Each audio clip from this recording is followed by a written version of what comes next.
द्वारा। बाइबल कहती वो जानते थे कि उन्होंने क्रूस पे चढ़ाए जाना, फिर भी गतसमनी में उस वीरवार की रात को वो प्रार्थना कर रहे थे और परमेश्वर पिता को बोल रहे, पिता मेरी नहीं तेरी मर्जी पूरी हो। और ब्लड इतना स्ट्रेस था, बाइबल कहती कि ब्लड जो था वो पसीने के साथ मिलके नीचे गिर रहा था, और फिर भी अपना फोकस नहीं छोड़ा। और क्रूस के ऊपर जब कैदी दो डाकू निंदा कर रहे थे और एक कह रहा था कि तू मसीह तो अपने आप को बचा, मुझे भी बचा ले तो मैं फेथ करूंगा, और दूसरे ने कहा प्रभु जब तू स्वर्ग में जाएगा मुझे याद करना, और तब भी हार्ट फटने की कंडीशन में था, ब्लड बह चुका था, हड्डियां एक्सपोज हो चुकी थी, और फिर अपना पूरा जोर इकट्ठा करके क्या बोला, मैं तुमसे सच कहता हूं कि आज शाम तुम मेरे साथ स्वर्ग में होगा। क्रिश्चियनिटी तब कामयाबी है अगर आप फोकस के साथ अपनी लाइफ को जी रहे हैं। हजारों डिस्ट्रैक्शंस आपका इंतजार करेंगी, करती होंगी। क्या आप उन डिस्ट्रैक्शंस में फंस के पिता की मर्जी से बाहर निकलना चाहते हैं?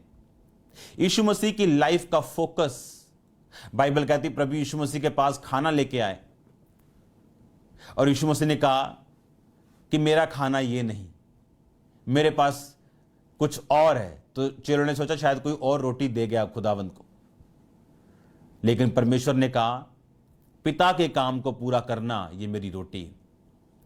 इतनी फोकस्ड लाइफ उनकी थी, इसलिए आज मैं और आप जिंदा और खुदावंत की आराधना कर रहे हैं।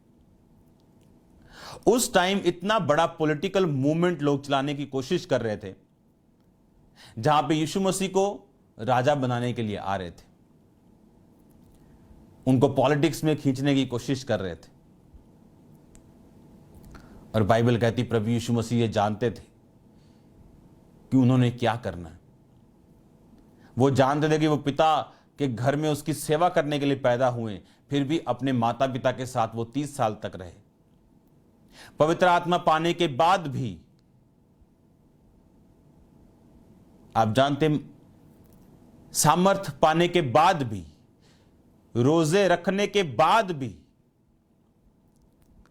जब वो गलील के काना में चमत्कार करने के लिए एक शादी में अटेंड करने के लिए गए, वहां चमत्कार पहला होने वाला था, तो बाइबल कहती उसकी माता मरियम ने कहा दाखरस कम हो गया। उसने कहा हे नारी मैं क्या करूं, मेरा समय अभी नहीं आया, और फिर मिरेकल कर दिया। अगर समय नहीं आया था तो चमत्कार क्यों किया? यीशु मसीह को आदत थी अपने बाप के साथ बात किए बिना कोई काम ना करने की। घर से बाहर उठा के ऐसे मत चले जाओ। अगर अपने दोस्त के घर जाओ तो बाप से पूछो, पिता से, मैं जाऊं?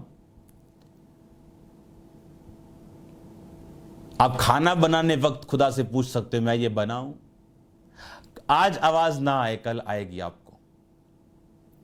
और जब यीशु मसीह ने कहा कि मेरा समय अभी नहीं आया, आप जानते हैं होली स्पिरिट ने यीशु मसीह को बोला अब तेरा समय शुरू हुआ।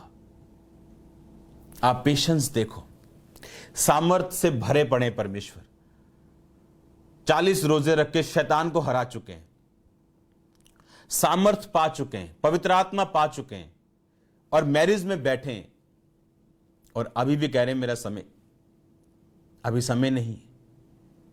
और होली स्पिरिट कह रहा है टाइम आ गया। आप जानते परमेश्वर कितना खुश होगा यीशु मसीह से। उस पेशेंस को, उस फोकस को देख के जो प्रभु यीशु मसीह के अंदर था। इस दुनिया को फोकस्ड लोगों ने बदला है। इस दुनिया को टेक्नोलॉजी ने नहीं बदला, इस दुनिया को पैसों ने नहीं बदला, इस दुनिया को फोकस्ड व्यक्तियों ने बदला है जो परमेश्वर की ओर से। फोकस एक पावर है, चाहे वो शैतानी हो चाहे वो परमेश्वर के। अगर शैतानी हो तो शैतानी कामों में लोग घुस जाते हैं और कामयाब हो जाते हैं। अगर परमेश्वर के कामों में लगाओगे तो खुदावंद आपको यूज करेगा। जो बाइबल आप पढ़ रहे हो आज, इस एक बाइबल को इंडिया में एक भाषा में ट्रांसलेट करने के लिए किसी ने अपना परिवार खो दिया। एक पहली रूह को बैप्टिज्म देने के लिए उनके घर में उसकी पत्नी मर गई। आज आप और मैं इस बाइबल की ओर देख सकते हैं, फोकस कर सकते हैं, प्रेयर कर सकते हैं, क्योंकि किसी ने फोकस के साथ इस वचन को वो लेके आया।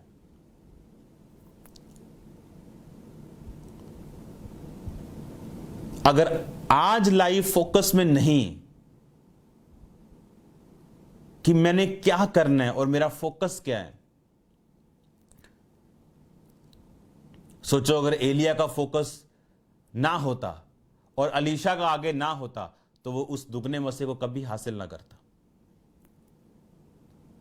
बावजूद इसको उसको निराशा के शब्द बोले गए, बाइबल कहती वो अपनी जगह से हिला नहीं जब तक उसको दुगना अभिषेक नहीं दिया गया। लूत और अब्राहम साथ थे, बाइबल कहती, और लूत ने अब्राहम से अलग होने की ठानी और वो चला गया। अब लूत तो अब्राहम के साथ रह के बुद्धिमान था, पर उसके पास इतनी सामर्थ्य नहीं थी कि वो अपने परिवार को भी अपने जैसा बना सके।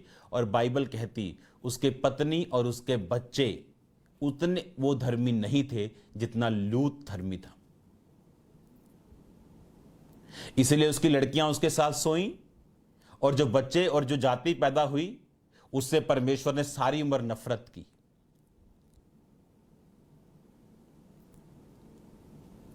लूत को यह मालूम होना चाहिए था कि उसको फोकस में रहना है, एसोसिएशन में रहना है, ऐसी संगति में रहना है जिसके साथ वो सुरक्षित रहेगा।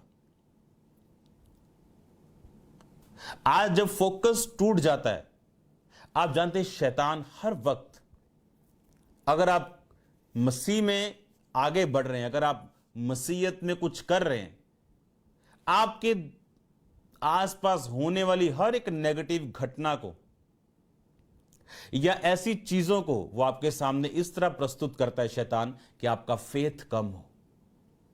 क्योंकि जब विश्वास कम होगा आपका फोकस हिलेगा और तब वो कामयाब होगा। आज मैं और आप बाइबल पढ़ पा रहे हैं क्योंकि किसी ने अपनी जान दी है इस बाइबल को इस भाषाओं में ट्रांसलेट करने के लिए, एक स्टार्टिंग करने के लिए। अगर चेले फोकस ना रखते, 500 में से सिर्फ 120 बचे, 380 भाग गए, तो वो उस दिन पवित्र आत्मा को ना पाते।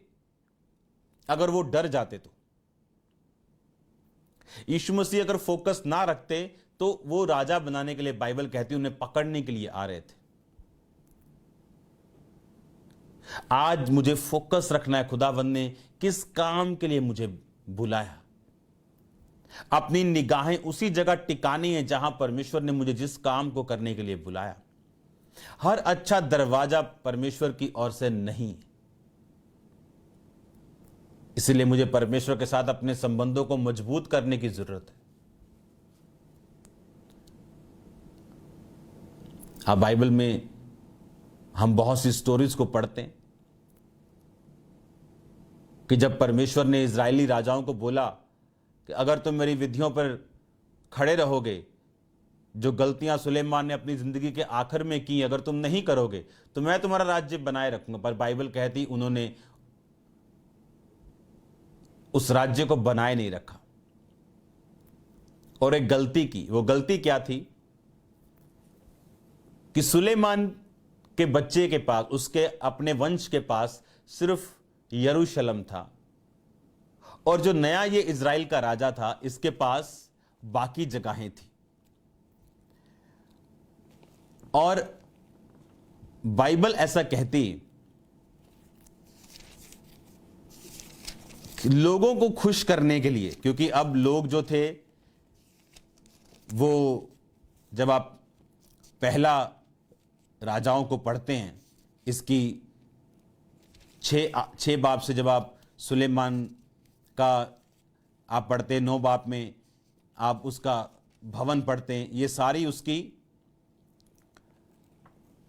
कामयाबी थी। और लास्ट में जब आप पढ़ते हैं इसको, तो तब उसका एक गिरावट उसकी लाइफ में आई और रहूबियाम, अहिया, ये अगले राजा थे उसके बाद। और आप इसकी स्टोरी घर बैठ के पढ़ना। तो इज़राइल के राजा ने क्या किया, उसको ऐसा लगा कि अब लोग जो है वो यरूशलेम जाना चाहते हैं क्योंकि यहोवा को मानते हैं, पर यरूशलेम तो मेरे पास है नहीं, वो तो सुलेमान के अधिकारों के, उसके बच्चों के अधिकारों के नीचे। उसने 2 बछड़े बनाए और बोला कि ये वही परमेश्वर है जो तुम्हें आशीष देता आया और जो तुम्हें सब मुसीबतों से छुटकारा देता आया, जो तुम्हें मिस्र से निकालता आया। और बाइबल कहती है उसने सारे इज़राइल के घराने से पाप करवाया। जब तक वो फोकस में था तब तक परमेश्वर उसके साथ था, और जैसे ही सिर्फ राज्य बना रहे और उसने लोगों से गुनाह करवाना शुरू किया, बाइबल कहती वो राज्य उसके हाथों से चला गया।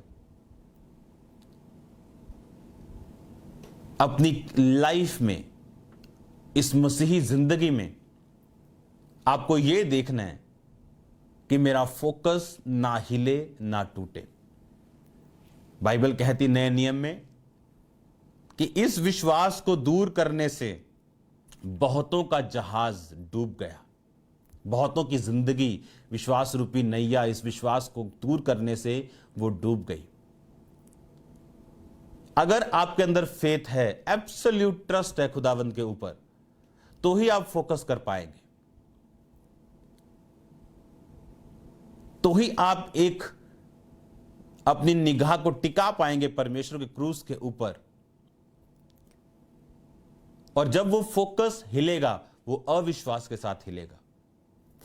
आप कोई भी आपके आसपास की घटना, वो नेगेटिव हो, किसी भी तरह की हो, आप जानते मैं क्या बात कर रहा हूं, जो आपके विश्वास को हिलाने वाली हो, एक्चुअल में शैतान आपके फोकस को हिलाना चाहता है। उसे मालूम है अगर आपका फोकस रहा, अगर आप स्टिल रहे, अगर आपका ध्यान एक तरफ रहा, तो आप सेम नहीं होंगे। अपनी जनरेशंस के लिए, आने वाली 100 पीढ़ियों के लिए आप कुछ ऐसा कर जाएंगे जो कभी नहीं हुआ। हालेलुया। जब परमेश्वर ने आपको किसी काम को करने के लिए बुलाया, आप बिना फोकस उसे कभी नहीं कर सकते, कभी कभी कभी नहीं कर सकते। आज आपने जब आप न्यूज सुनते हैं तो आज शराब के लिए लंबी लंबी लाइनें लगी हुई थी, और लोग ये कह रहे थे कि ये सब लोग, उनसे कुछ इंटरव्यू ले रहे थे लोग, अब मैं बहुत गरीब हूं लेकिन आज मैं पौवा पीने आया हूं। तो लोग ये लाइव होकर पूछ रहे थे कि क्या हमें इनके घरों में राशन देना चाहिए। आज फोकस इतना खराब है कि एक छोटी सी नेगेटिव घटना हमें अपने अच्छे कामों से दूर कर सकती है। ऐसे लोग भी हैं जिनके घर वाले दारू पीते और घर पे जब काम होता है, लॉकडाउन नहीं होता, तो भी उनकी पत्नियों के पास खाना नहीं होता। तो आप किसी बंदे के दारू पीने से ये अंदाजा कैसे लगा सकते हो कि उसकी फैमिली भी दारू पी रही है या उसकी फैमिली भी गलत है। आप कोई भी राइट काम शुरू करो, आपके फोकस को हमेशा हिलाने की कोशिश की जाएगी, हमेशा आपको डिस्ट्रैक्ट करने की कोशिश की जाएगी। आप प्रेयर में बैठना शुरू करो, आपको शैतान हिलाने की कोशिश करेगा। आप सोच लो कि मैं अपना ये काम करूंगा, जब तक आप फोकस के साथ नहीं होंगे और जिस काम को करने के लिए परमेश्वर ने बुलाया, अगर यीशु मसीह को एक स्पिरिचुअल किंग ऑफ किंग्स बनने के लिए बुलाया, तो वो इस दुनिया, इस देश का, एक देश का राजा नहीं बन सकता था। अपने फोकस को हिलने ना देना। आपको लोगों की एक्सपेक्टेशन को पूरा करने के लिए नहीं बुलाया गया, आपको लोगों को खुश करने के लिए नहीं बुलाया गया। बाइबल कहती, पौलुस ने कहा, अगर मैं लोगों को ही खुश करता रहता तो मैं मसीह का दास ना होता। आपको फेथ रखने के लिए बुलाया गया, फेथ के साथ आपको चलने के लिए बुलाया गया। हालेलुया। इसीलिए आज शैतान ये कोशिश करता है कि वो आपको डिस्ट्रैक्ट करे, आपके फोकस को हिलाए, आपकी उन्नति के कारणों से आपको दूर करे, संगतियों से आपको दूर करे। उसे उसे मालूम है कि बिना इस चीज को हिलाए वो आपकी